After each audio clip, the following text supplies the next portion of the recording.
నీతులు చెప్పే 1,00,000 నాలుకల కంటే సాయం చేసే ఒక చెయ్యి చాలా గొప్పది. ఏమీ తెలియని వాడు భక్తుడైన వాడు పరమాత్మను నమ్ముకున్న వాడికి ప్రమాదం ముంచుకు వచ్చేస్తే ఈశ్వరుడే ఏదో ఒక రూపంలో వచ్చి తన భక్తుడిని తాను రక్షించుకుంటాడు. గోరంత అభిమానం చూపిస్తే కొండంత అండ అవుతాడు. ఆ కృష్ణుడు నల్లని వాడే కానీ తెల్లని మనస్సు ఉన్నవాడు. మనస్ఫూర్తిగా పిలిస్తే పరవశించి మనసంతా నిండిపోతాడు. ఆ కృష్ణుడు తలిస్తేనే చాలు తనువంతా ఆనంద పరవశ్యంలో తెలియాడేలా చేస్తాడు. ఆ కృష్ణుడు సర్వజ్ఞుడు, సర్వంతర్యామి అయినను సరదాల స్నేహితుడే అందరికీ. మన సమస్యలకు 2 కారణాలు ఉన్నాయి. దేన్ని గుర్తుంచుకోవాలో దాన్ని మరవడం, దేన్ని మర్చిపోవాలో దాన్ని గుర్తుంచుకోవడం. లేని గతం గురించి ఆలోచిస్తే మన ప్రమేయం లేకుండానే భవిష్యత్తు మారిపోతుంది. తెలివిగా బ్రతకడానికి ఎన్నో మార్గాలు ఉంటాయి, కానీ నీతిగా బ్రతకడానికి ఒకే మార్గం ఉంటుంది. అదే నీతిగా బ్రతకడం. ధర్మాన్ని ఎవరైతే రక్షిస్తూ ఉంటారో వారు నన్ను కోరినా కోరకపోయినా నేను సదా వారి పక్షాన్నే ఉంటాను. అలాంటి వారే నా ప్రియమైన భక్తులు అని అన్నాడు భగవంతుడు.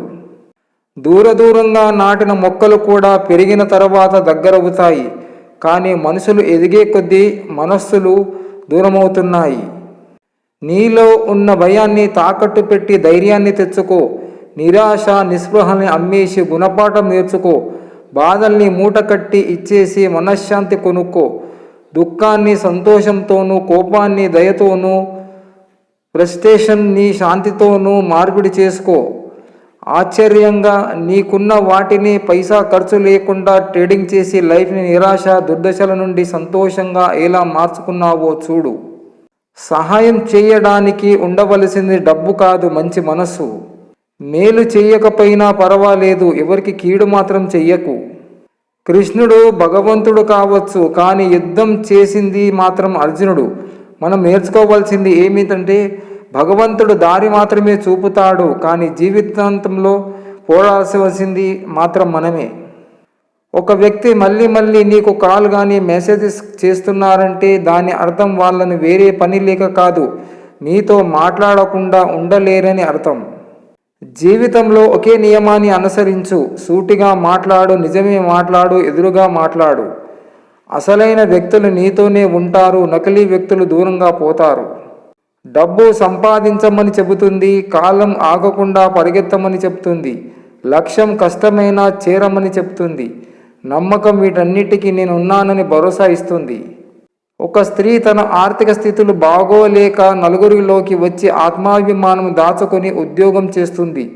తన ఇంటి గడప దాటలేని స్త్రీ బయటకు వచ్చి పని చేస్తుందంటే తన స్థితిగతులు ఏంటో తెలుసుకోవాలి, అంతేకాని వంకరగా చూడకూడదు.